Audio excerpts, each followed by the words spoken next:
సాయం వేళ శుభాభివందనాలు తెలియజేసుకుంటున్నాను.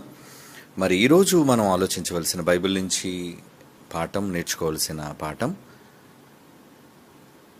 మత్తులో కూరుకుపోతున్న క్రైస్తవ్యం. మత్తు అనగానే తాను ఏ స్థితిలో ఉన్నాడో తెలియని దశలో ఉండే మనిషి కొరకు మాట్లాడే మాట. మత్తు అనగానే మొదట మన జ్ఞాపకం వచ్చేది మాదక ద్రవ్యాలు, అలాగే ప్రపంచంలో అత్యంత విరివిగా దొరికే మత్తును కలిగించే మందు, ఆల్కహాల్. ఇవి దాటి వెళితే ఇంకా చాలా మత్తులు అనేవి ఉన్నాయి. అయితే క్రైస్తవ్యం ఎటువంటి మత్తులో కూరుకుపోతుంది?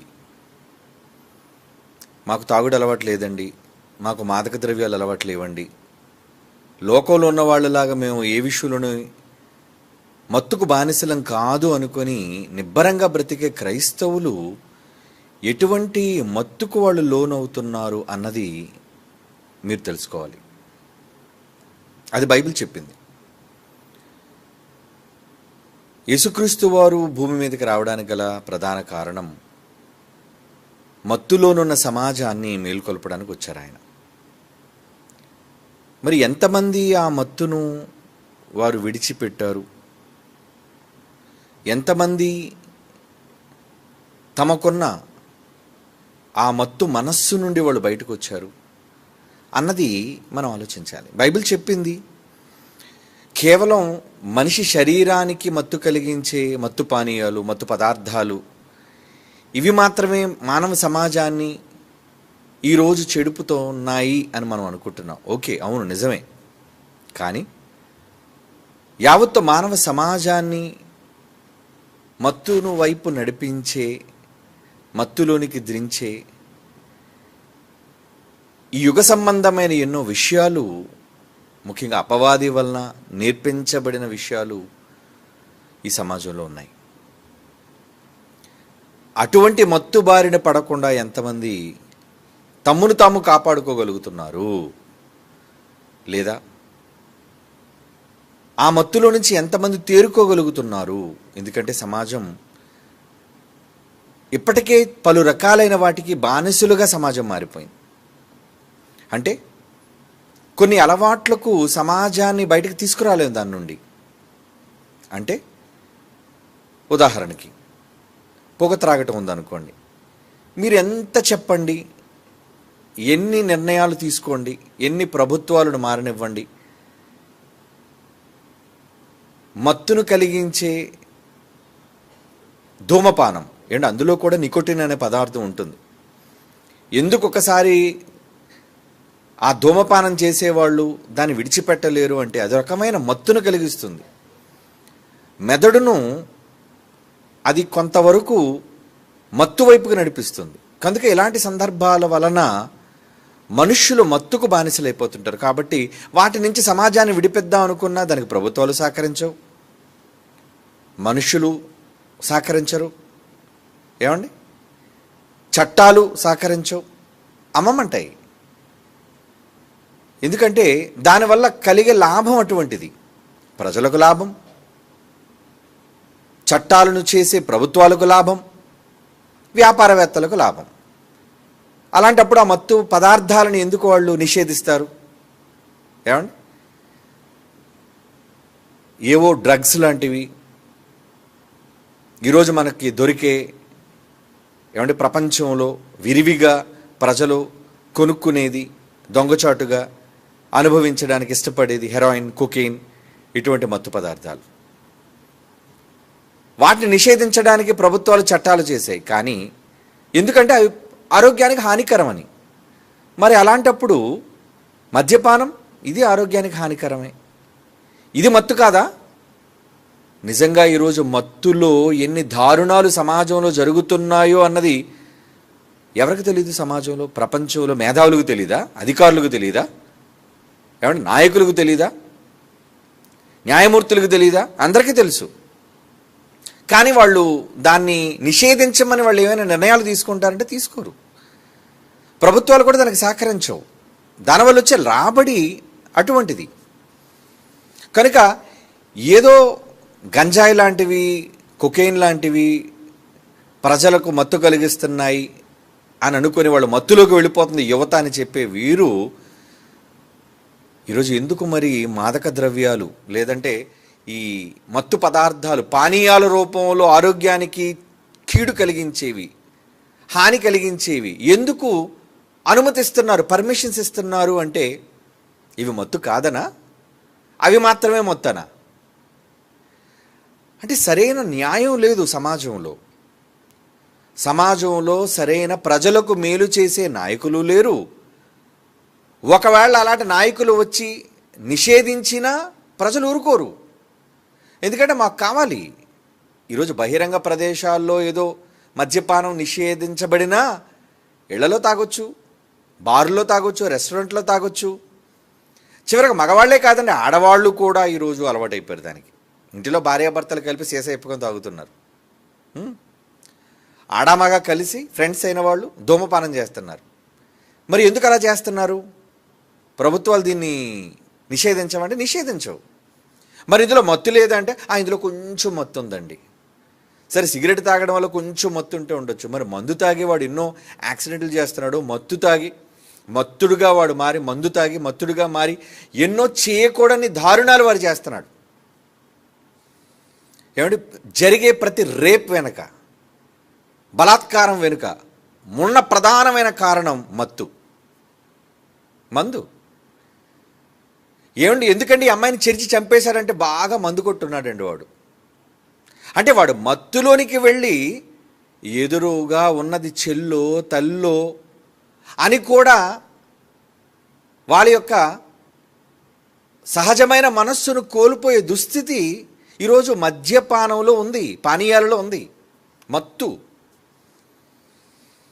ఏమండి, ఏదో క్రైస్తవులు అయితే మేము అటువంటివి తాగమండి అని ఒకళ్ళు మన దేశంలోని క్రైస్తవులు ఒకళ్ళు చెప్పుకున్నా, విదేశాల్లో చర్చెస్లోనే డైరెక్ట్గా వైన్, ఎందుకంటే బైబిల్లో వైన్ అని ఉంది కాబట్టి అండి, యేసుప్రభు వారు వైన్ అని చెప్పారు. వైన్ అని చెప్పారా? మద్యం తాగమన్నాడు ఆయన, ద్రాక్షారసం అన్నాడు. అంటే నువ్వు తాగే నార్మల్ ద్రాక్షారసానికి కొళ్ళబెట్టిన ద్రాక్షారసానికి తేడా లేదా? ఏమండి, తేడా ఉంది. అది ఎన్నో రోజులు పులవబెట్టి కొళ్ళబెట్టి మత్తుకు సంబంధించిన పదార్థాలు కలిపి నీకు ఇస్తున్నారు. బైబిల్లో ఉందని విదేశాల్లో ఉన్న వాళ్ళందరూ కూడా వాళ్ళు మద్యపానం. అందుకే బైబిల్ చెప్పింది మద్యపానాసక్తులు కాక. బైబిల్ నిషేధించింది వీటన్నిటిని, వద్దు అని చెప్పింది వీటన్నిటిని. అంటే సమాజంలో మత్తు కలిగించే ఇటువంటివి వాళ్ళకి హానికరము, వాటికి దూరంగా ఉండండి అని చెప్పింది. ఏమండి, మరి సమాజం మారుతుంది అంటే మారదు, వదిలేయండి. ఎందుకంటే ఎన్ని చెప్పినా సమాజం మారదు, మీరెవరు మాకు చెప్పడానికి అంటారు. సరే, మారి నమ్మిన మనవాళ్ళ దగ్గరికి వద్దాం. మనవాళ్ళు మత్తులో ఉన్నారా?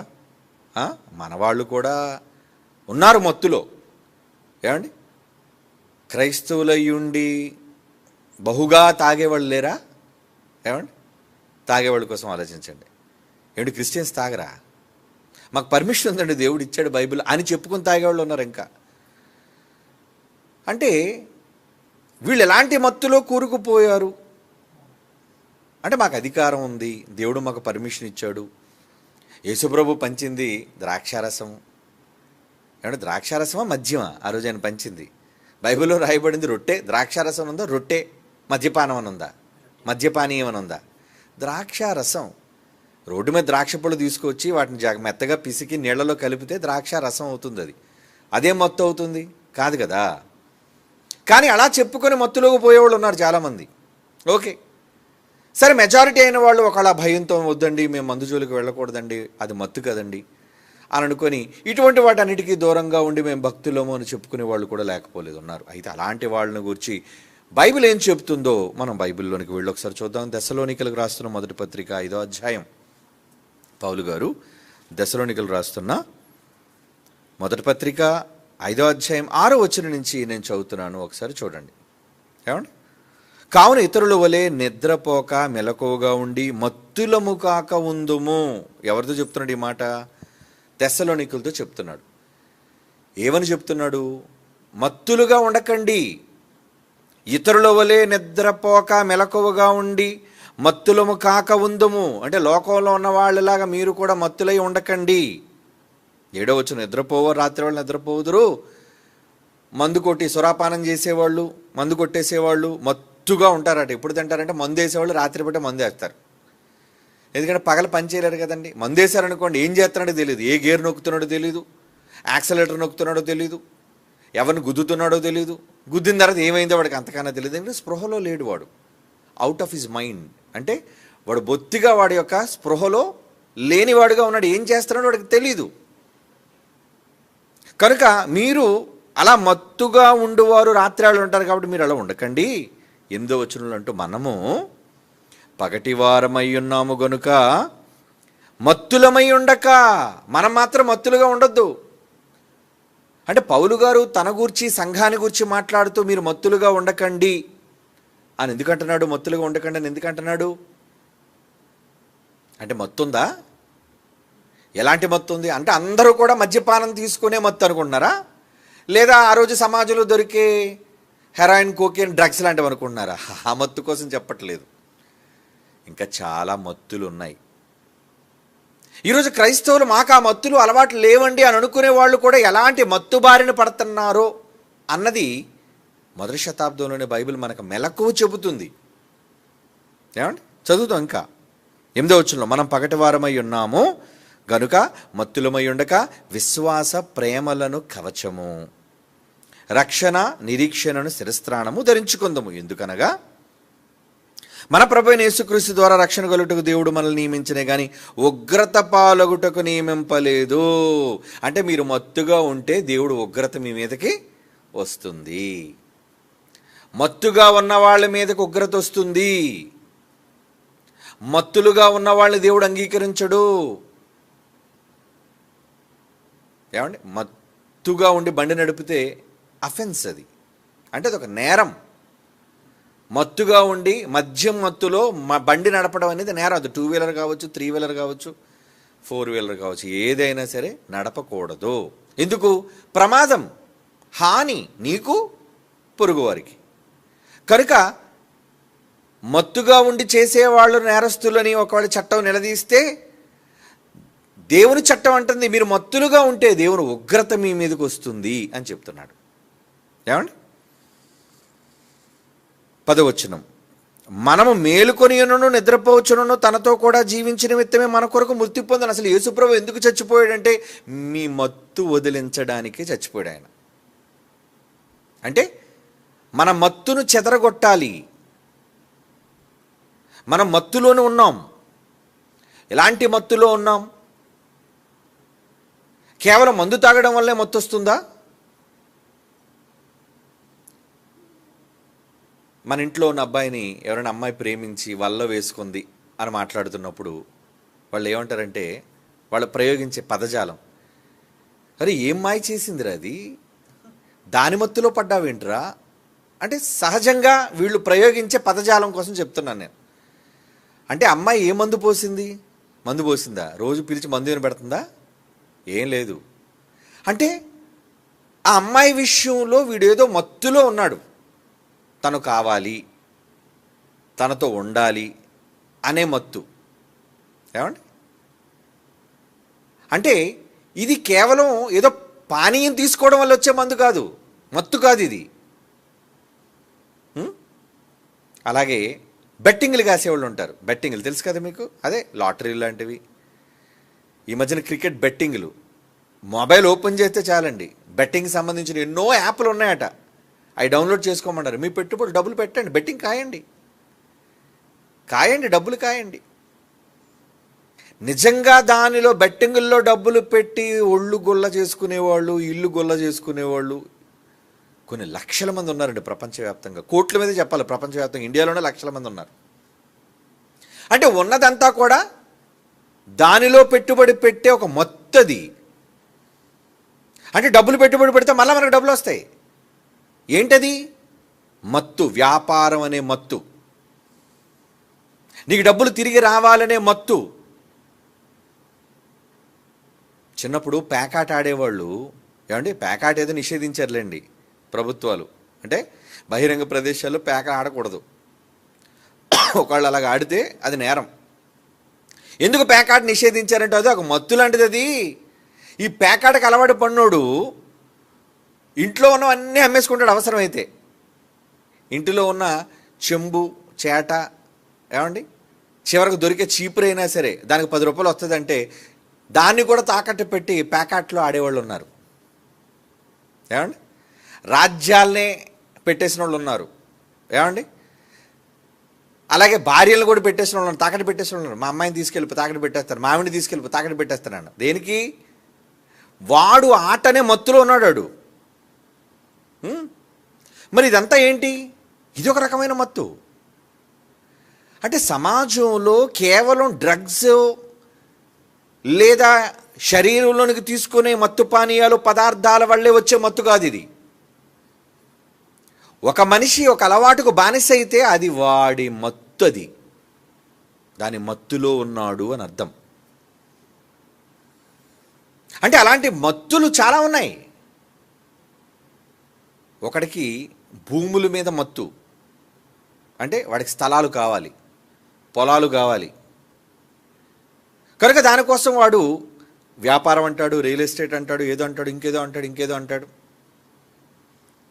ఇలా ప్రతి మనిషికి తనలో ఉన్న బలహీనత అదొక మత్తుగా మారి వాడిని లొంగదీసుకొని చివరకు హత్యలు కూడా చేయించేస్తుంది. అంటే వీడి వ్యాపారంలో ఎవడైనా అడ్డొస్తే వాడికి సుపారీ ఇస్తాడు ఎవడికో, ఒరే వాడిని లేపేరా, వాడి వల్ల నా వ్యాపారం దెబ్బతింటుంది.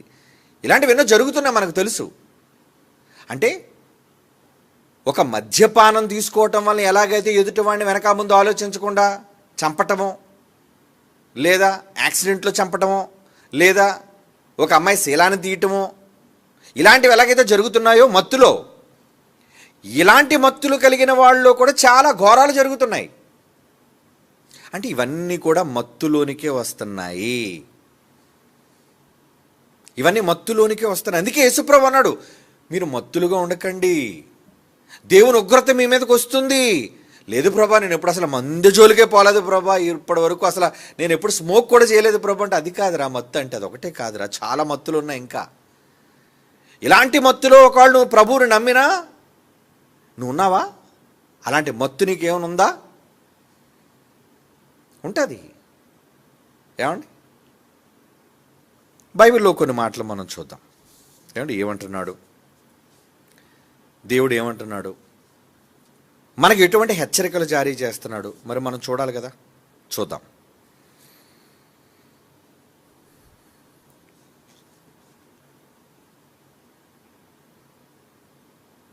లోకా సువార్త 21వ అధ్యాయం.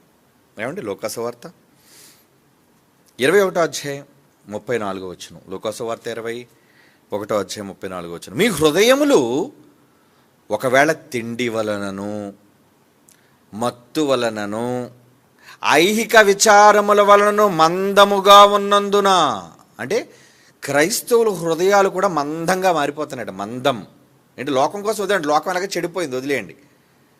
వాళ్ళకి చెప్పిన వాళ్ళు బాగుపడరు. సరే, ప్రభువు నమ్మిన వాళ్ళ కోసం మనం మాట్లాడుకుందాం. మన కోసం, క్రైస్తవ్యం కోసం మాట్లాడుకుందాం. మనం క్రీస్తుని నమ్మిన వారి కోసం మాట్లాడుకుందాం. ఎవరున్నారో ఎవరు లేదనేది వాళ్ళ పరిస్థితులను బట్టి, వాళ్ళ అలవాట్లను బట్టి, లేదు దేవుని మాటలు చెప్పే విధానాన్ని బట్టి మనకు అర్థమైపోదా ఇతడు మత్తులో ఉన్నాడు, ఈమె మత్తులో ఉంది అని. ఇక్కడ ఏమంటున్నాడు యేసుప్రభు వారు చెప్తున్నారు ఈ మాట.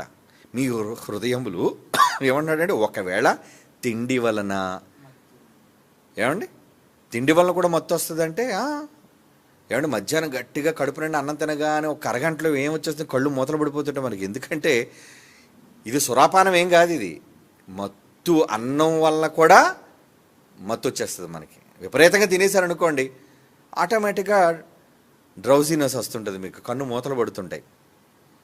అందుకే ఎక్కువ డ్రైవ్ చేసే డ్రైవర్లు ఏమయ్యా తింటావా అనేసి అంటే, నేను తిన్నండి, తింటే నిద్ర వచ్చేద్దండి అంటాడు. ఎందుకంటే నిద్రపోతే ప్రమాదం. కనుక ఇక్కడ ఎలాంటి హెచ్చరిక చేస్తారంటే, మీ హృదయములు, ఇప్పుడు దేనికి మత్తు? మీ హృదయాలకి, మీ మైండ్, మీ ఆలోచనలు. ఒకవేళ తిండి వలన, మత్తు వలన, ఐహిక విచారం, దేనికోసం విచారం అనే మత్తు.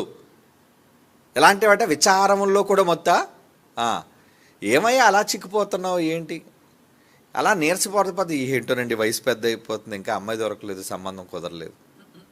దేనికోసం విచారం? పెళ్లి కాదని విచారం, అమ్మాయి దొరకలేదని విచారం, పెళ్లి కుమారుడు కనబడలేదని విచారం, పిల్లలు పుట్టలేదన్న విచారం, ఇల్లు కట్టలేదన్న విచారం, అమ్మాయికి పెళ్లి చెరగలేదన్న విచారం. ఒకటి కాదండి, ఇంకా విచారాలంటే అన్నీ వచ్చేస్తాయి అందులో. ఐహిక విచారములు అంటే భూ సంబంధమైన వాటన్నిటిని గురించి మీరు చేసే విచారణ.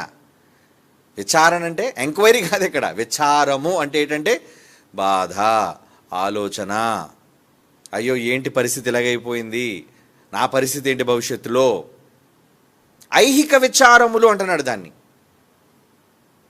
తిండి వలన, మత్తు వలన, ఐహిక విచారము వలన, మందముగా ఉన్నందున, వీటన్నిటిని గురించి మీరు ఆలోచించి దైవ సంబంధమైన మాటల గురించి మీరు పట్టించుకోకుండా ఉండటం వల్ల, మీ ఆలోచనలు ఎప్పుడు వీటి మీదే ఉండటం వల్ల ఏమవుతుందట, ఆ దినం అకస్మాత్తుగా మీ మీదికి వచ్చినట్లు రాకుండా మీ విషయమై మీరు జాగ్రత్తగా ఉండండి. మత్తులోని కూరుపోకుండా మీరు జాగ్రత్త పడండి. దేవుడు హెచ్చరిక చేస్తున్నాడు. ఏమని?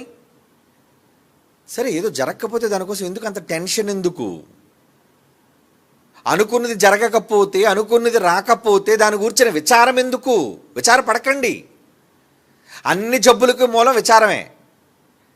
మనకు ముందు డయాబెటిక్ అయినా, హైపర్ టెన్షన్ అయినా, అంటే బీపీ కానీ, షుగర్ కానీ, ఇవన్నీ రావడానికి ప్రధాన కారణం విచారము. డాక్టర్ దగ్గరికి వెళ్ళారు అనుకోండి, ఏమిటి డాక్టర్ గారు తలిసిరేస్తుంది ఈ మధ్యన అంటే బీపీ చెక్ చేస్తాడు, స్పిగ్నోమానోమెట్రో. తబ్బో చాలా ఉందండి బీపీ. ఏమంటే దేనికోసం మీరు ఆలోచిస్తున్నారా? అవునండి ఎన్నో అప్పులు ఉన్నాయండి, ఇల్లు మధ్యలో ఉండిపోయిందండి, ఇంక చెప్తాడు. ఎందుకంటే అందరింట్లో ఉన్న విచారాలే కదండి ఇవన్నీ. మీరు విచారించకూడదండి దీనికోసం. విచారిస్తే మీ గుండెపోటు వచ్చే ప్రమాదం ఉంది. విచారం వల్ల కూడా లేని షుగర్ కూడా మీకు వచ్చే అవకాశం ఉండదు. మీరు షుగర్ తినకపోయినా విచారం విచారం విచారం విచారం వల్ల కూడా ఏమొచ్చేస్తుంది అంటే మీకు షుగర్ వచ్చేస్తుంది. అంటే విచారించొద్దు. అందులో యేసుప్రభువు ఏమని చెప్పారు? ఆయన ప్రసంగాలు, కొండ మీద ప్రసంగాలు మాట్లాడుతూ, మీరు దేని గూర్చి చింతింపకుడి. ఎందుకరా చింతిస్తారు మీరు? బట్ట కోసమా, తిండి కోసమా, ఏం త్రాగాలనా? దానికోసం ఎందుకు మీరు విచారిస్తారు? ఏమిటి చిన్న వయసులో విచారం? కొంతమందికి ర్యాంకులు రాలేదని విచారం, చదువు రాలేదని విచారం, ఇంట్లో తల్లిదండ్రులు పెట్టే విచారం, టెన్షన్ వల్ల విచారం. చిన్న పిల్లలకి షుగర్ అటాక్ అవుతుందండి, చిన్న పిల్లలకి బీపీ వచ్చేస్తుందండి. ఎందుకంటే వాళ్ళ మీద ప్రెషర్, చింత, విచారం. దానివల్ల మీకు ప్రమాదం. అకస్మాత్తుగా మీ గుండె ఆగిపోవచ్చు. చిన్నపిల్లకి హార్ట్ అటాక్ ఏంటండి? కాలేజీకి వెళ్ళే అమ్మాయికి, అబ్బాయికి హార్ట్ అటాక్ ఏంటండి? వాళ్ళు చచ్చిపోవడం ఏంటండి? అవును, వాళ్ళు టెన్షన్ పడుతున్నారు దేనికో. విచారం. మీరు చింతించకండి. దేనిని గూర్చి మీరు చింతించవద్దు. ఎందుకు చెప్పాడా మంచి మాట? మీరు చింతిస్తే మీకు ప్రమాదం. అవునా? కనుక ఇక్కడ మత్తు వలన, ఐహిక విచారం వల్ల మందముగా ఉన్నది నా దినం అకస్మాత్తుగా మీ మీదికి వచ్చినట్టు రాకుండా మీ విషయమై జాగ్రత్తగా ఉండుడి అంటున్నాడు. జాగ్రత్తగా ఉండాలి మీరంతా. మత్తులోకి వెళ్ళిపోతున్నారు మీరు. ఎందుకంటే మీకు మత్తు కలిగించే ఒక దేవత ఉంది ఈ లోకంలో. ఏంటది? ఈ యుగ సంబంధమైన దేవత అన్నాడు దేవుడు బైబిల్లో. అంటే ఆ దేవత మనకి ఏం కలుగు చేస్తుందంటే టెన్షన్, సమస్యలు తీసుకొచ్చి, ఇబ్బందులు కలిగించి, టెన్షన్లో మనం పడేటట్టు చేసి, రోగాల బారిన పడిపోయేటట్టు చేసి. ఏమంటే టెన్షన్తో కారు నడుపుతున్నారు అనుకోండి, ప్రమాదమే. టెన్షన్తో నువ్వు ఏ పని చేసినా, వంటగదిలో ఉన్నావు అనుకో, టెన్షన్లో ఏదో టెన్షన్లో ఉండి గ్యాస్ ఆఫ్ చేయడం మర్చిపోతారు. దానివల్ల ఏంటి ప్రమాదం? సిలిండర్ పేలిపోద్ది, వంటగది పేలిపోద్ది, హాని. అంటే ఇవన్నీ దేనివల్ల అంటే టెన్షన్స్, ప్రమాదము. హఠాత్తుగా మీ మీదకి వస్తుంది ప్రమాదం. కనుక మీరు మత్తులుగా ఉండకండి. అంటే దేని కొరకో మీరు పరిగెడుతున్నారు, ఇది కావాలి కావాలి కావాలి కావాలి అని. అదే మత్తు. ఎందుకంటే అలా మిమ్మల్ని మత్తుతో ఆకర్షిస్తుంది అది. ఏమని? ఏమండి ఎదురింటోళ్ళు మా కళ్ళ ముందే అద్దెకి వచ్చారండి, వాళ్ళు ఏంటండి అప్పుడే సొంత స్థలం కొనేసుకున్నారట, ఇల్లు కూడా ప్రారంభించారటండి, మరి నేను ఎప్పటివరకు కట్టలేకపోతున్నా, నాకు కట్టలేకపోతే ఏంటి కొంపలు మునిగిపోయి? ఏమండి అంటే ఇల్లు లేకపోతే ఎవడో బ్రతకలేడా? అద్దింట్లో ఉంటే ఎవడో బ్రతకూడదా? అంటే ఇటువంటి ఆలోచనలు మీకు కలిగించేది ఏది? చింత. నువ్వు కూడా ఒక ఇల్లు తీసుకో, ఎవడో వస్తాడు పనికి మళ్ళీ ఏజెంట్, నీకు ఎందుకండి, లోన్కి అప్లై చేయండి, ఇచ్చేస్తాం మీకు, లోన్ ఇచ్చేస్తాం మీకు. తీసుకునేటప్పుడు చాలా బాగుంటుంది, ఇచ్చేటప్పుడు వాడు వడ్డీలు వడ్డీలు వడ్డీలు వడ్డీలు దాని మీద వేసేస్తుంటే నువ్వు ఎలా కడతావు దాన్ని? ఏమండి, ఎలా కడతారు దాన్ని? కట్టలేదు అనుకోండి, ఇంటికి వచ్చి జప్తు చేస్తాడు, తీసుకెళ్ళిపోతాం, మీ సామాన్లన్నీ తీసుకెళ్ళిపోతాం అంటాడు. అప్పుడు ఏమొస్తుంది?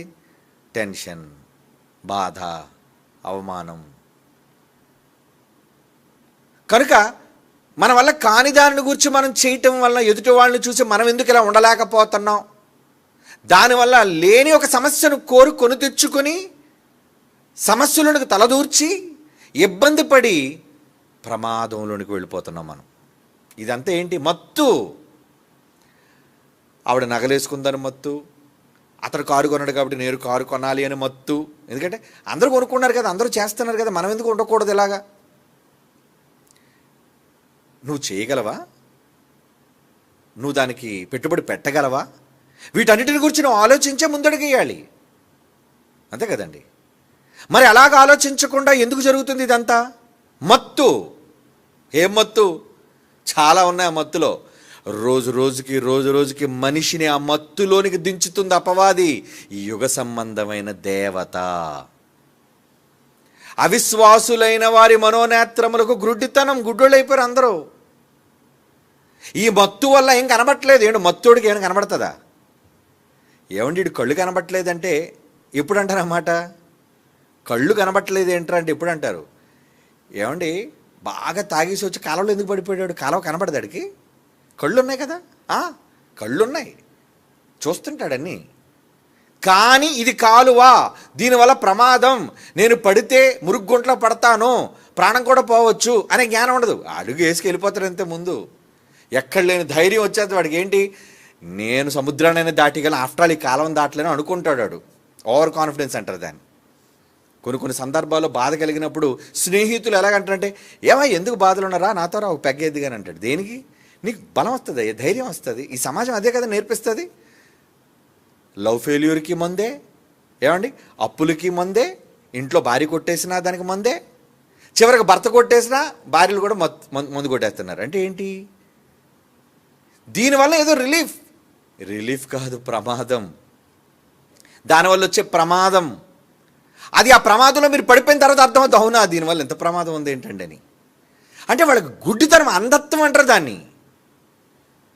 మందు తాగిన వాడికి కనబడదు. ఏమంటే బాగా మందు తాగేసిన వాడికి ఈ రోజున సమాజంలో ఈ వ్యవస్థలో ఉన్న దారుణాలు చూసి కళ్ళ ముందు ఎవరున్నారు అనేది ఆలోచించకుండా తాగేసొచ్చి ఇంట్లోకి వచ్చి, అంటే ఎంత దౌర్భాగ్యమైనదంటే, తన గర్భాన పుట్టిన కుమార్తె ఏమండి చీర కట్టుకొని వెళుతుంటే భార్య అనుకొని ఆమెను చెరచబోయిన సందర్భాలు ఉన్నాయి. అవునా? ఉన్నాయి. అవును, నిజం. అంటే వాడు కళ్ళు కనబడేవాడికి, ఈమె నా కుమార్తె నా కడుపును పుట్టింది బిడ్డ అని ఎందుకు వాడికి కనబడట్లేదు? అంటే వాడు కళ్ళు మూసుకుపోయాయి. ఎందుకంటే మత్తెక్కిపోయాడు. ఈరోజు సమాజంలో కూడా క్రైస్తవులైన వారు, అవిశ్వాసులైన వారి మనోనేత్రములు అంటున్నాడు. చూడండి, 2 కొరింథీ పత్రిక 4వ అధ్యాయం 4వ వచనం. 2 కొరింథీ పత్రిక 4వ అధ్యాయం 4వ వచనం అంటే అంటున్నాడు, దేవుని స్వరూపమైన క్రీస్తు మహిమను కనుపరచు సువార్త ప్రకాశము వారికి ప్రకాశింపకుండా నిమిత్తము ఈ యుగ సంబంధమైన దేవత అవిశ్వాసులు, అంటే ఆలయం విశ్వాసులు క్రైస్తవులు పేరుకి అంతే, కానీ నమ్మకం లేదు. అవిశ్వాసులైన వారి మనోనేత్రములకు గురుడితనం, అంధత్వం. ఎందుకు వచ్చేసింది అంధత్వం? మత్తులో ఉన్నావు నువ్వు, మత్తు. అందుకే నీ కళ్ళు కనబడట్లేదు. ముందు మత్తు ఎక్కగానే కళ్ళు కనబడవాడికి. ఈరోజు సమాజంలో ఉన్న అవిశ్వాసులుగా మారిపోతున్న క్రైస్తవులైన వారు కళ్ళు కనబట్టలేదంటే వాళ్ళు ఎందులో ఉన్నారు? మత్తులో ఉన్నారు అని అర్థం. అవును, మత్తులో ఉన్నారండి. రూపకాలంకారంగా ప్రకటన గ్రంథంలో భక్తుడు వివరించాడు. చూడండి ఏమని మాట్లాడుతున్నాడు ఆయన, ఏమని మాట్లాడారు ఆయన. ప్రకటన గ్రంథం 17వ అధ్యాయం చూడండి. ప్రకటన గ్రంథం 17వ అధ్యాయం 2-5 చూడండి. ప్రకటన గ్రంథం 17వ అధ్యాయం 2-5 భూరాజులు ఆమెతో వ్యభిచరించిరి. భూనివాసులు అంటే అందరూనా? భూమి మీద ఉన్న ప్రజలందరూ ఆమెతో వ్యభిచార మద్యములో మత్తులైరి. వ్యభిచార మద్యం అంటున్నాడు ఏంటి? వ్యభిచార మద్యం ఏంటంటే వ్యభిచారం అనే మద్యం ఉంటుందా? దాని పేరేమైనా ఉంటుందా? కాదు. ఇక్కడ వ్యభిచార మద్యములో మత్తులైరి. 5వ వచనం దాని నొసట దాని పేరు ఎలాగో వ్రాయబడి ఉన్నది మర్మము. ఏమండి? వేశ్యలకు భూమిలోనున్న అసహ్యమైన వాటికి తల్లి అయిన మహాబబులోను. బాబెల్ అంటున్నాడు. బబులోను అంటే ఒక పట్టణం కోసం చెప్తున్నాడు. ఈ పట్టణం ఏం చేసిందట? వ్యాపారం. ఏమంటే వ్యాపారం. ఒక పట్టణం డెవలప్ అవుతుందంటే ఆ పట్టణం ఏం ఆకర్షిస్తుంది? వ్యాపారం. ఈరోజు దుబాయ్ డెవలప్ అయిందంటే కారణం ఏంటో తెలుసా అండి? కిందనున్న ఆయిల్ వల్ల కాదు డెవలప్ అయింది. దేనివల్ల తెలుసా? Only tourism. అవును, వర్తకమే, వ్యాపారం, ట్రేడ్ అంటారు దాన్ని. ఈరోజు సంపన్న దేశంగా మారిపోయింది అంటే వ్యాపారం. ప్రపంచం నుంచి వ్యాపారవేత్తలు వచ్చి దాని మీద పెట్టుబడి పెడుతున్నారు అన్ని విషయాల్లో, అన్ని రంగాల్లో. అలా ఒకనాడు అంటే ఇలా దుబాయ్ కూర్చో మాట్లాడలేదు, ఇంకా ప్రపంచంలో చాలా దేశాలు ఉన్నాయి అలాంటివి వ్యాపారం చేసేవి. ఒకనాడు బబులోన్ అనే ఒక పట్టణం ఉండేది బాబెల్ అనే ప్రాంతంలో. ఆ బబులోన్ అనే ఆ పట్టణం ఏమంటున్నాడు దాని గురించి? ఇంకొక మాట చదువుదాం. ప్రకటన గ్రంథం 14వ అధ్యాయం 8వ వచనం. ప్రకటన గ్రంథం 14వ అధ్యాయం 8వ వచనం చదవండి. ఏమంటున్నాడు? వేరొక దూత అనగా రెండవ దూత వెంబడి వచ్చి మోహోద్రేకముతో కూడిన తన వ్యభిచార మద్యము సమస్త జనులకు తాగించిన మహాబబులోను. తాగిస్తుంది, మత్తులోనికి తీసుకెళ్తుంది. అంటే అందరికి ఏదో సురాపానం చేస్తుందని కాదు, ఏదో అందరికీ మందు పోస్తుందని కాదు. అంటే అట్రాక్షన్, ఆకర్షిస్తుంది. నా దేశానికి రా, నా దేశంలో నువ్వు పెట్టుబడి పెట్టు, వ్యాపారం, డబ్బు, ఏం కావాలంటే అది. అవునండి. మోహోద్రేకముతో కూడిన తన వ్యభిచార మద్యమును సమస్త జనములకు తాగిస్తుందట. అందరికీ పడుతున్నాడు. తాగు, నువ్వు తాగు. అంటే నిజంగా ఏం తాగుతున్నారనమాట? ఆకర్షణ. దుబాయ్ చూసి అక్కడికి వెళ్ళిపోవాలి, అక్కడ ఉద్యోగం చేయాలి, డబ్బు సంపాదించాలి. అమెరికా వెళ్ళిపోవాలి, పెద్ద పట్టణంలో నేను ఉద్యోగం చేయాలి, డబ్బు సంపాదించాలి. ఇవన్నీ మనుష్యుల్లో అంటే కొంతమందికి అవకాశం వచ్చి వెళుతున్నారు, కొంతమంది ప్రయత్నిస్తారు అవకాశం లేక వెళ్ళరు. ఎందుకంటే మా దగ్గర అంత చదువు లేదండి, అంత పెట్టుబడి లేదండి. కానీ అవకాశం ఉంటే అందరూ వినియోగించుకుంటారు. అంటే సంతోషించాలి, సుఖభోగాలు అనుభవించాలి అనే మనస్సు అందరిలో ఉన్నా అది ఆకర్షిస్తుంది అన్నమాట. అంటే మత్తు. ఇవన్నీ ఏంటంటే మత్తు అని చెబుతున్నాడు. ఏదో మద్యం మాత్రమే మత్తు అనుకోకుండా ఒక పట్టణంలో దొరికే భోజనం, ఒక పట్టణంలో దొరికే వ్యాపారం, ఒక పట్టణంలో దొరికే శరీర సంబంధమైన సుఖం. ఏమండి? ఎందుకు కావాలనుకుంటున్నారు? ఏమంటే ఈరోజు థాయిలాండ్, బ్యాంకాక్ ఇవన్నీ కూడా మనకంటే పేద దేశాలండి అవి. మన డబ్బులతో అక్కడ హ్యాపీగా బ్రతకొచ్చు తెలుసా? ఇండియన్ మనీయే అక్కడికన్నా ఎక్కువ. మన మనీ అమెరికాలో కానీ, దుబాయ్లో కానీ, గ్రేట్ బ్రిటన్లో కానీ తక్కువ మన ఇండియన్ రూపీ. కానీ ఇటు ఈస్టర్న్ కంట్రీ దేశాల్లో, ఏషియన్ దేశాలలో మరి అవన్నీ కూడా మన డబ్బుతో అక్కడికి వెళ్ళి హ్యాపీగా ఉండొచ్చు. మరి ఎందుకు అక్కడికి వెళ్ళిపోతున్నారు? అవి ఎందుకు డెవలప్ అయిపోతున్నాయి? అక్కడ ఒకటి కాదు, చాలా రకాలైన అవసరతలు మనుషులకు తీర్చే పరిస్థితులు ఆ దేశంలో ఉన్నాయి కనుక అందరూ థాయిలాండ్ వెళ్దామా, బ్యాంకాక్ వెళ్దామా, సింగపూర్ వెళ్దామా, దేనికి వెళ్తున్నారట్టు? చాలా రకాలైన మీ అవసరతలు, కోరికలు తీర్చే అవకాశం అక్కడ ఉంది. ఏమండి? వ్యాపారం కావచ్చు. అక్కడికి వెళ్ళి వ్యాపారాలు చేస్తున్న భారతీయులేరా? ఎందుకు అక్కడ వ్యాపారాలు చేస్తున్నారు? ఎందుకంటే తాకిడి, ప్రజల తాకిడి, ప్రపంచ దేశాల నుంచి అక్కడ తాకిడికి వస్తున్నారు, చాలామంది వస్తున్నారు. అలాంటప్పుడు తమ వ్యాపారాలు గడిస్తే అక్కడ ఏ వ్యాపారమైనా పెట్టుకోవచ్చు. అది ఇల్లీగల్ వ్యాపారాలైనా కావచ్చు. అంటే చట్ట వ్యతిరేకమైన వ్యాపారాలు, డబ్బు ముఖ్యం. ఇదంతా ఏంటి? మత్తు అని చెబుతున్నాడు. అదే చెప్తున్నాడు ఇక్కడ రూపకాలంకారంగా. ఏమని? తన మోహోద్రేకముతో నిండిన వ్యభిచార సంబంధమైన మత్తు అంటున్నాడు. కేవలం వ్యభిచారం ఒక్కటే కాదు. ఇక్కడ వ్యభిచారం అనగానే పురుషులు స్త్రీ దగ్గరకు పోయే వ్యభిచారం అని మీరు అనుకోకండి. యాకోబు పత్రిక 4వ అధ్యాయం 1వ వచనం చదవండి. అక్కడ వ్యభిచారం అంటే బైబిల్ ఇచ్చే డెఫినేషన్ ఏంటి చెబుతుంది. యాకోబు పత్రిక 4వ అధ్యాయం 1వ వచనం ఏమంటున్నాడు అంటే అక్కడ? వ్యభిచారిణులారా, మనుషులతో అంటున్నాడు. ఒరే వ్యభిచారిణులారా, ఈ లోకముతో మీరు స్నేహించడం, నన్ను కాదని, నన్ను పక్కన పెట్టి లోకాన్ని మీరు కోరుకోవటం, నేను చేసిన ఈ ప్రపంచాన్ని, ప్రకృతిని మీరు కోరుకోవడం. ఈ ప్రకృతిలో ఏముంది? బంగారం, వెండి, డైమండ్స్, ఆయిల్, అంత నిధులు, ఏమంటే భూభాగాలు. ఇంకొకటి కాదు, ఏదైతే భూమి మీద దొరుకుతున్నాయో నన్ను కాదని వాటన్నిటినీ మీరు కోరుకున్నారు. కాబట్టి ఈ లోక స్నేహం, దేవునితో వైరం, దేవుడితో గొడవ తెచ్చుకుంటున్నారు మీరు.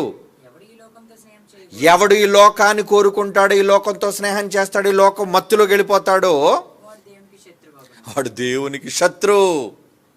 పక్కనున్న పాకిస్తాన్ మనకు శత్రువు, అంతేనా? శత్రు దేశం మనకి అది. అలాగే చాలా మిత్ర దేశాలు ఉన్నాయి, శత్రు దేశాలు మనకు ఉన్నాయి.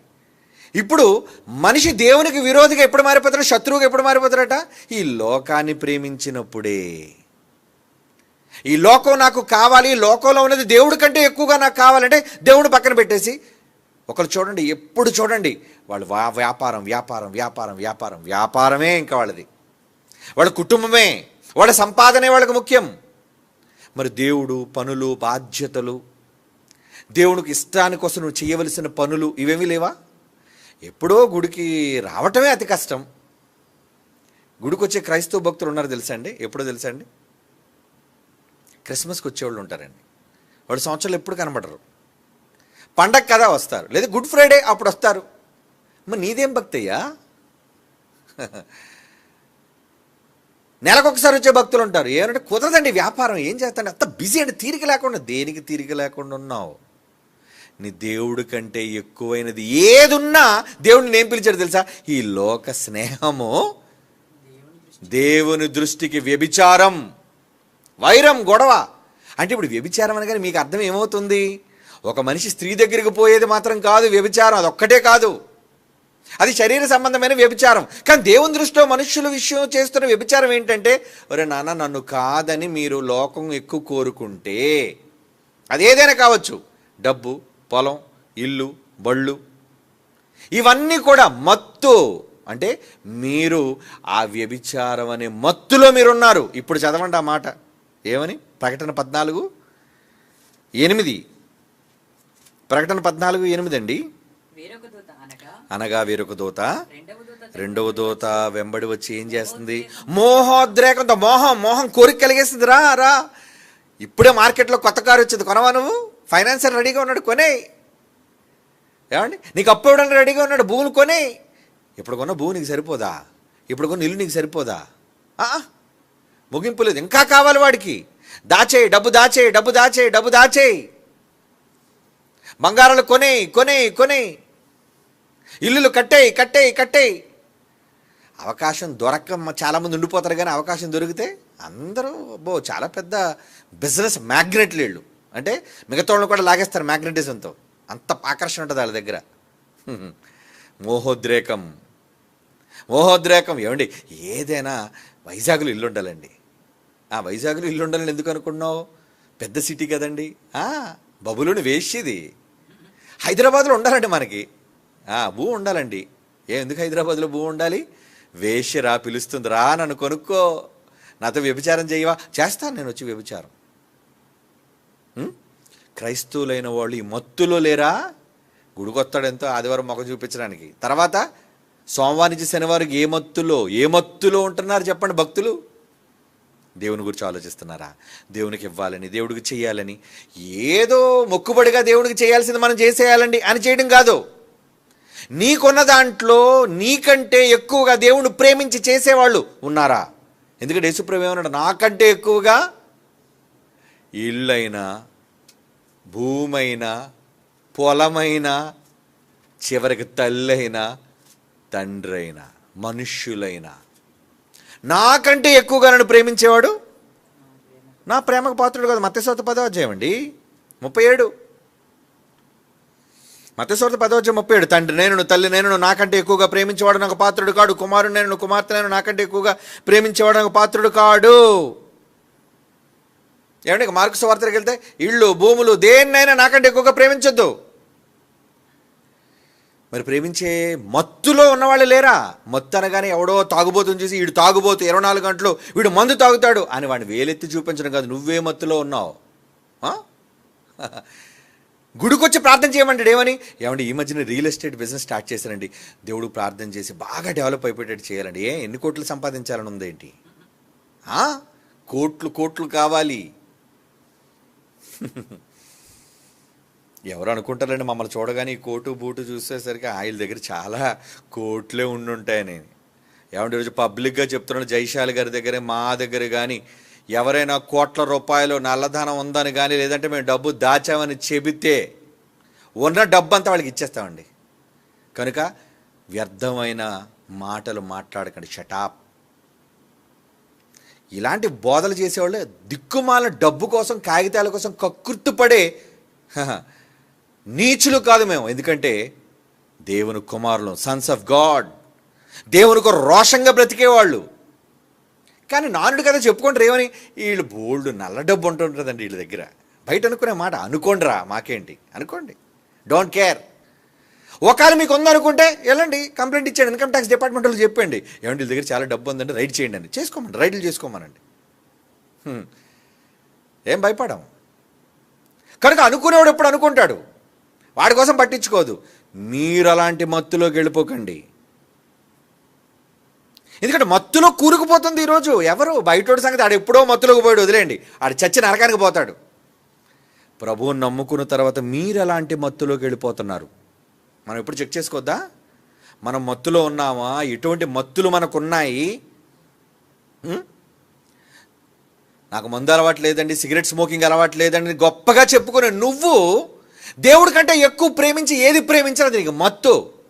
నీ భార్య అంటే నీకు మత్తు, నీ కుటుంబం అంటే నీకు మత్తు, నీ పిల్లలంటే నీకు మత్తు, నీ ఉద్యోగం, నీ వ్యాపారం అంటే నీకు మత్తు, నీ డబ్బు అంటే నీకు మత్తు, నీ భూములు, నీ ఆస్తులు అంటే నీకు విపరీతమైన మత్తు. ఇదేం మత్తు కాదా? మత్తు కాదా? యేసుప్రభు వచ్చి రానా వద్దులండి రా, ఎందుకురా సంపాదించినా వదిలి వెళ్ళిపోవాలి, నా కోసం ఆలోచించు అంటే, ఉండు ప్రభా నీకేం తెలుసు లోకం కోసం, నువ్వు చెప్తావు, నీకా భార్య లేదు, పిల్లలు లేరు, నాకు లేరనుకుంటావు ఏంటి అని యేసుప్రభుకి సలహాలు ఇచ్చేటంత స్థాయికి ఎదిగిపోయారు వీళ్ళు. అలా లేరా? ఉన్నారండి. కనుక ఇక్కడ చెబుతున్న మాటలను అర్థం ప్రకటన గ్రంథం 18వ అధ్యాయం 3వ వచనం చదవండి. అక్కడేమంటున్నాడు? ప్రకటన గ్రంథం 18వ అధ్యాయం 3వ వచనం. ఇక్కడ ఏమని చెప్తున్నాడు? రూపకాలంకారంగా చెప్తున్నాడు చూడండి. అలయనగా సమస్తమైన జనములు మోహోద్రేకముతో కూడిన దాని వ్యభిచార మద్యమును త్రాగి పడిపోయారట అందరూ. ఇటు తాగినోడు ఏమవుతాడు? కాలువలో పడిపోతాడు, రోడ్డు మీద పడిపోతాడు, ఇంటి వెనకాల పడిపోతాడు, ఎక్కడో దగ్గరాడు. రోడ్డు మీద పడిపోయినాడు అంటే ఏమైంది? ఇటు మందు ఎక్కువైపోయిందండి వీడికి. అలా పడిపోయిన వాళ్ళలో క్రైస్తవులు లేరా? వ్యాపారానికి పడిపోయేవాళ్ళు, ఆస్తులకు పడిపోయేవాళ్ళు, కులానికి పడిపోయేవాళ్ళు. ఒకడు కులమే ఎక్కువ, ఏమండి, ఒకడికి సంస్థే ఎక్కువ, సంఘమే ఎక్కువ. ఏమండి, నా సంఘం అండి, నా ఫెలోషిప్ అండి అంటే వీడికి ఇదొక పిచ్చి.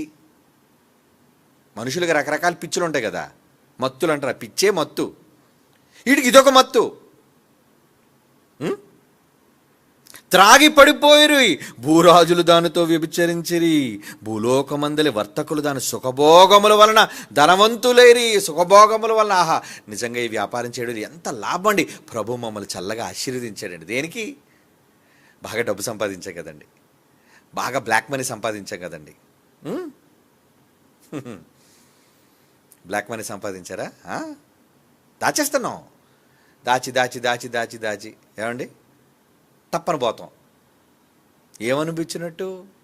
ఏమి సంతోషించినట్లు. ఏదో ఉందని పేరుకి మనసులో తృప్తి, నాకు ఉందని పర్లేదు వెనకాతల ఆ మాత్రం అనుకోవడానికే. చస్తే ఏముందయ్యా, అది ఎందుకు పనిచేయదు కదా. మరొక మాట చూద్దామా. ఇర్మియా గ్రంథం 51:7. ఇర్మియా గ్రంథం 51వ అధ్యాయం 7వ వచనంలో, ఏనాడో ప్రవక్తల గ్రంథాల్లో దేవుడు రాయించాడు, మనుష్యులు ఉన్న మత్తు కూర్చి తన పిల్లలు ఎలాంటి మత్తులోనికి వెళ్ళిపోతున్నారో దేవుడు చెప్పాడు.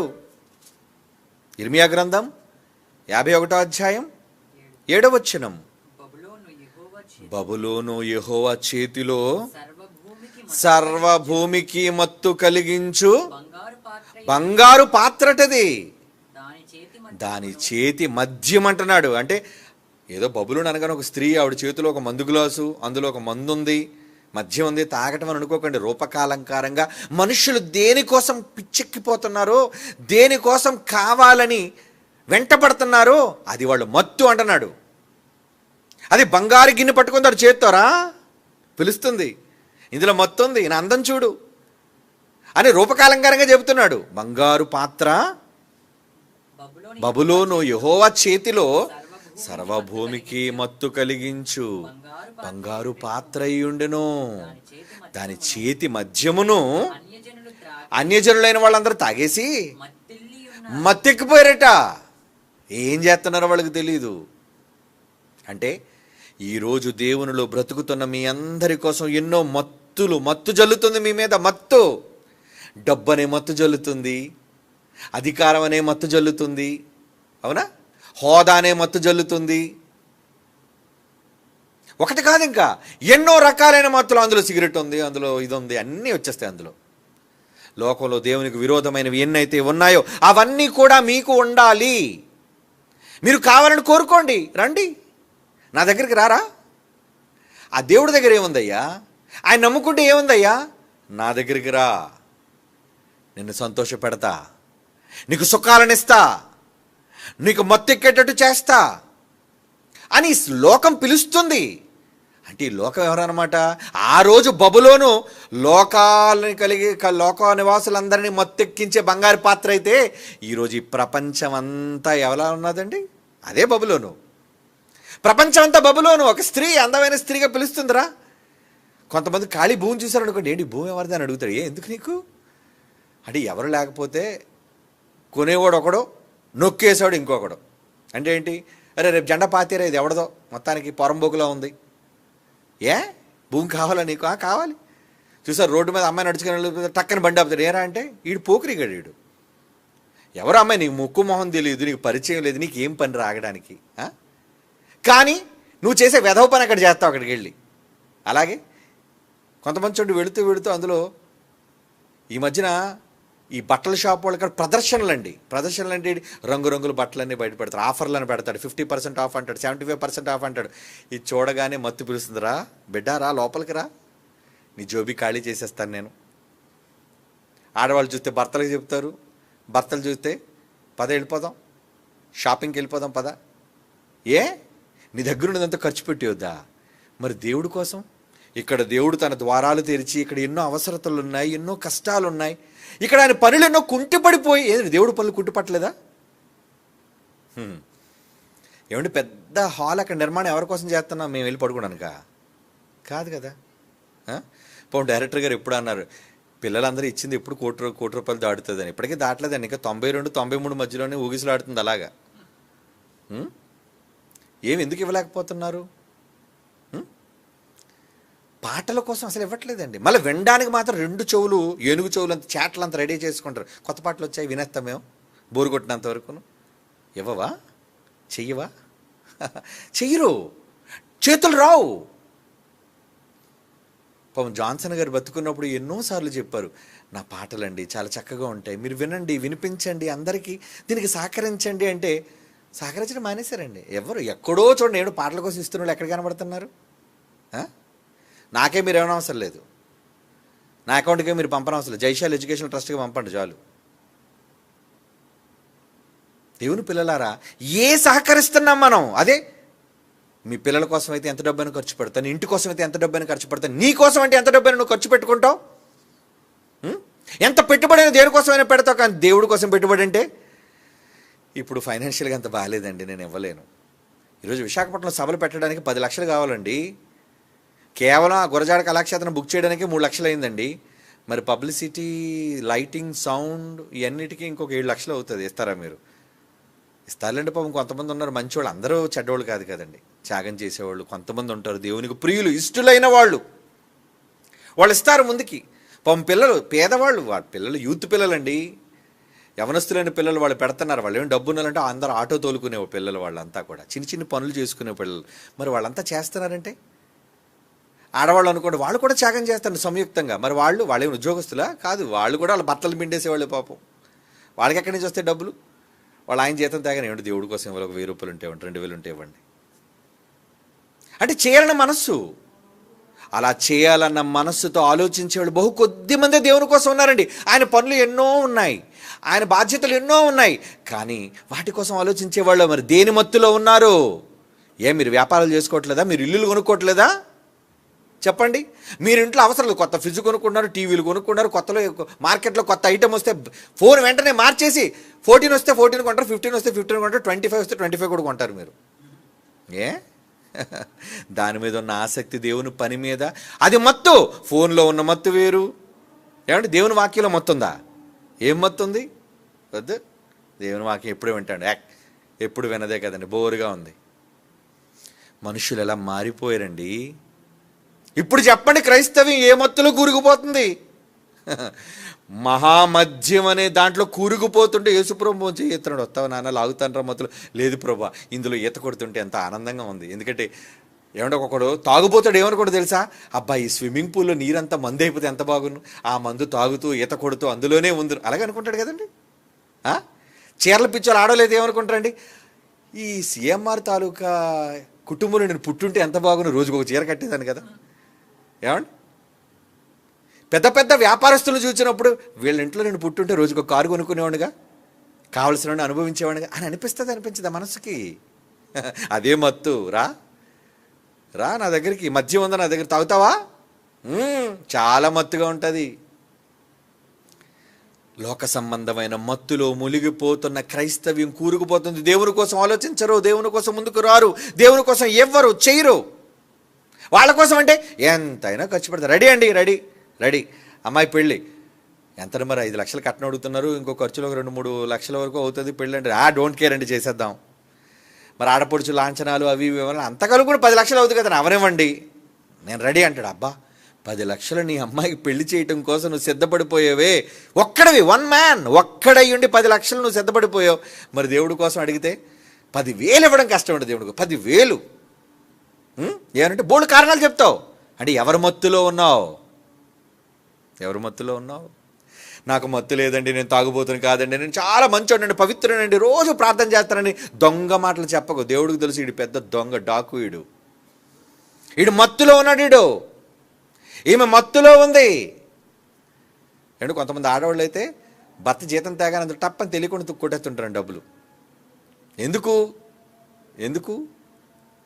చీరలు కొనుక్కునే కొంతమంది, చీటీలు కొట్టుకునే కొంతమంది, తెలియకుండా గిన్నెలు, తెపాళ్ళు, చెంబులు కొనుక్కునే కొంతమంది. దొంగతనం చేసుకోనాలా? ఎందుకలా? వద్దు కదా. అసలు దొంగతనమే తప్పు. అడిగి తీసుకో, ఇవ్వకపోతే మానే. మరి దొంగతనం లేదండి ప్రభుకి ఇవ్వడానికి దొంగతనం చేసి ఇది ఇంకా తప్పు. ఏమండి నాది 1,00,000 రూపాయలు రాసుకోండి, ఎలా ఇస్తావేంటి? రాత్రి బ్యాంక్కి వెళ్ళి కొట్టేస్తారండి అంటే బాగుంటుందా? చెప్పండి, బాగుంటుందా? అంటే ఎవరి దగ్గర కొట్టేసి ఎవడో కష్టాన్ని తీసుకుని దేవుడికి ఇచ్చేస్తావా? అది దేవుడికి హితం అవుతుందా? నెవర్. మీరు చేసేది మీ కష్టంతో, మీ శ్రమతో హృదయపూర్వకంగా దేవుడికి చెయ్యండి, ఆయన ఇష్టపడతాడు.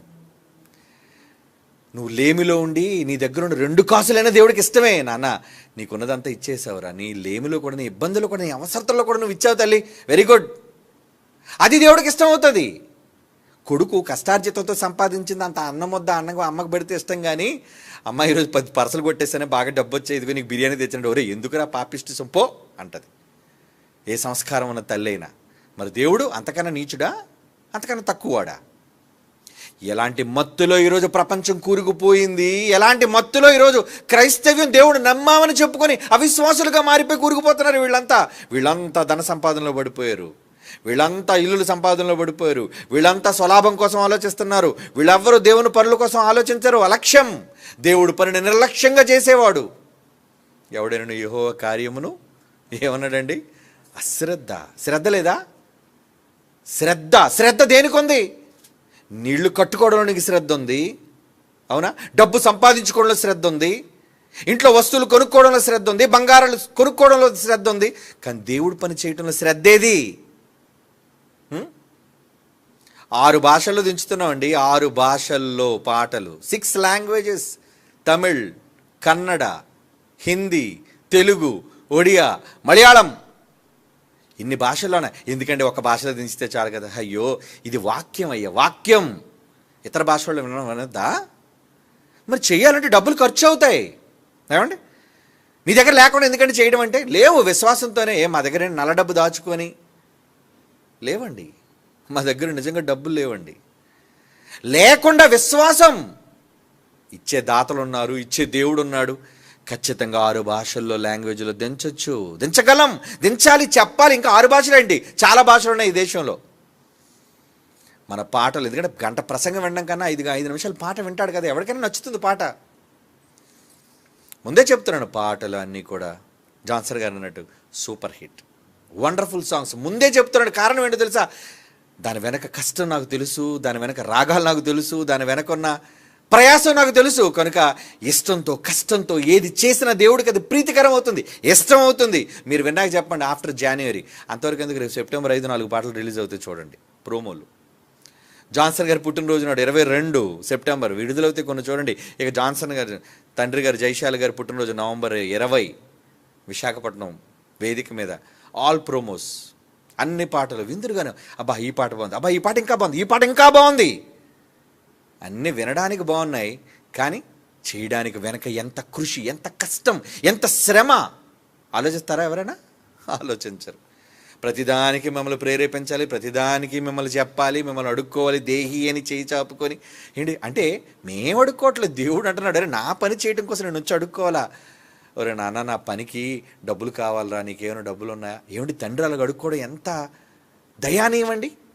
ఒక కొడుకు గొప్పగా ఉద్యోగం చేస్తున్నప్పుడు ఆ కొడుకు దగ్గర తండ్రి బ్రతుకుతున్నప్పుడు, ఒరే నాన్న ఈ నెల మందులు అయిపోయారా, నాకు కొంచెం ఇస్తావా అంటే, అదేంటి నాన్న 3 నెలలకు డబ్బులు ఇస్తాను, కొనేయండి నాన్న, ఇవి ఇవ్వండి, ఆ మందులు చీటి ఇవ్వండి అని కొంటాను అనాలి కొడుకు. అంతేగాని ముసలాడు ఎప్పుడు చచ్చిపోతా నాకు తెలియదు, ఎందుకే మాటి మాటికి మందులు మందులు మందులు నన్ను తినేస్తున్నావు అని అనుకుంటే వాడేం కొడుకండి? నిన్ను చిన్నప్పటి నుంచే కని మోసి పెంచి నిన్ను పెద్దవాడిని చేశాడు ఆ తండ్రికి నువ్వు చేసే రుణం ఏంటి? నువ్వు చేసే సహాయం ఏంటి? నీ తండ్రికి సహకరించవా నువ్వు? కనీసం నీ తండ్రి అవసరతల్లో కూడా నువ్వు సాయపడవా? నువ్వేం కొడుకువయ్యా?